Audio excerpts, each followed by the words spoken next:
സർവരക്ഷാവതിയായിട്ടും രക്ഷിതാവായിട്ടും രക്ഷകനായിട്ടും തന്നെ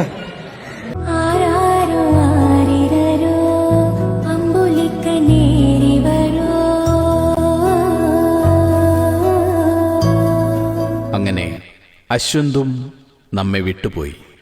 എന്തുപറ്റി നമ്മുടെ യുവതയ്ക്ക്? അറിവും വിദ്യാഭ്യാസവും സൗഹൃദബന്ധങ്ങളും എല്ലാമുണ്ട്. എന്നിട്ടും ജീവിതത്തെ മുറുകെ പിടിക്കാൻ കഴിയാതെ നമ്മുടെ യുവത്വം മരണത്തെ ചേർത്തു പിടിക്കുന്നത് എന്തുകൊണ്ട്?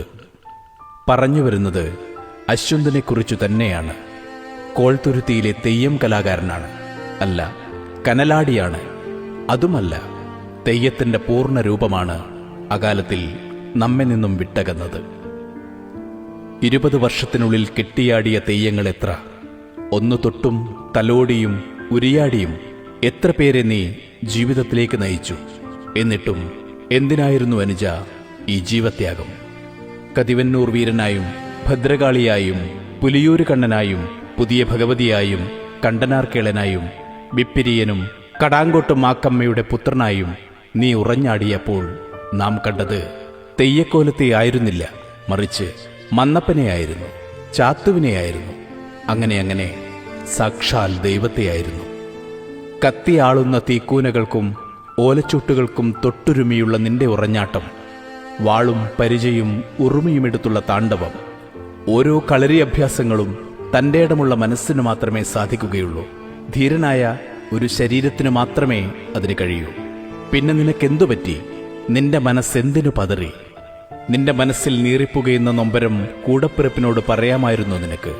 അല്ലെങ്കിൽ ചാത്തുവായി നീ ഉറഞ്ഞാടിയ മാക്കപ്പോതിയുടെ തിരുനടയിൽ പോയി ആരും കേൾക്കാതെ കണ്ണീരുതിർത്ത് ആ അമ്മയോട് പറയാമായിരുന്നില്ലേ? ഇനി എത്ര തുലാപ്പത്ത് പിറന്നാലും തെയ്യപ്പറമ്പുകൾ ഉറഞ്ഞാടിയാലും നിന്റെ മെയ്വഴക്കമുള്ള മറ്റൊരു കനലാടിയെ കാണുവാൻ കഴിയില്ല. അറിയാതെ മനസ്സ് മന്ത്രിക്കുന്നു, കോൾത്തുരുത്തിയപ്പനായി നീയും തെയ്യക്കോലമായി മാറണേയെന്ന്. നീറുന്ന നൊമ്പരവും ഒറ്റപ്പെടലും തിരിച്ചറിയാതെ ചതിയുടെ കാണാക്കയങ്ങളിലേക്ക് വലിച്ചെറിഞ്ഞ നിന്റെ ഉടലും ഉറഞ്ഞാടുന്ന കോലമായി മാറണേയെന്ന് ആശിച്ചു പോകുന്നു. നിന്റെ ചുണ്ടിൽ നിന്നും മുതിർന്ന ഉരിയാട്ടവും വിരലുകളിൽ നിന്നും കിട്ടിയ മഞ്ഞൾ പ്രസാദവും ചെക്കിപ്പൂവിതളും നിന്നെ അറിഞ്ഞവരുടെ മനസ്സിൽ നിന്ന് ഒരിക്കലും മാഞ്ഞു പോകില്ല. വേദനകളില്ലാത്ത മനുഷ്യരില്ല. ഓരോ വേദനയും മറ്റുള്ളവരുമായി പങ്കുവെക്കാതെ മനസ്സിൽ കുത്തി നിറയ്ക്കുമ്പോഴാണ് അറിയാതെ ലഹരിയുടെ മരണത്തിന്റെ കറുത്ത കൈകളിൽ അകപ്പെട്ടു പോകുന്നത്.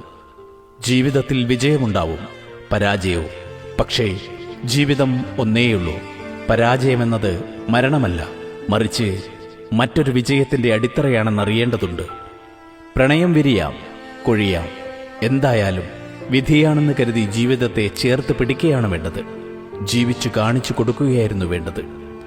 മറ്റൊരാളുടെ മുന്നിൽ അറുത്തു കളയാനുള്ളതല്ല ആരുടെയും ജന്മവും ജീവിതവും. ഒരാൾ വെറുത്താൽ പോവട്ടെ, ചേർത്ത് പിടിക്കാൻ മറ്റനേകം പേരുണ്ടെന്നോർക്കുക. നമ്മുടെ നന്മയോർത്ത് ഭാവിയോർത്ത് കഴിയുന്ന കൂടപ്പിറപ്പുകൾ അനവധിയുണ്ടെന്നോർക്കണം. പരാജയത്തിന്റെ ഏത് കാണാക്കയങ്ങളിലേക്ക് വലിച്ചെറിയുമ്പോഴും അശ്വന്ത് നമുക്കൊരു പാഠമാവട്ടെ, തെയ്യമാവട്ടെ. ഏത് ചതിയിലും അറുത്തു കളയാനുള്ളതല്ല ജീവിതമെന്ന തിരിച്ചറിവ് നൽകുന്ന ദൈവക്കോലമായി മാറട്ടെ പ്രിയ സഹോദരൻ. ഹേ അനുജ, അശ്വന്ത് കോൾത്തുരുത്തി, അങ്ങ് മരിക്കില്ല. തെയ്യങ്ങളും തെയ്യപ്പറമ്പുകളും ഉള്ളിടത്തോളം കാലം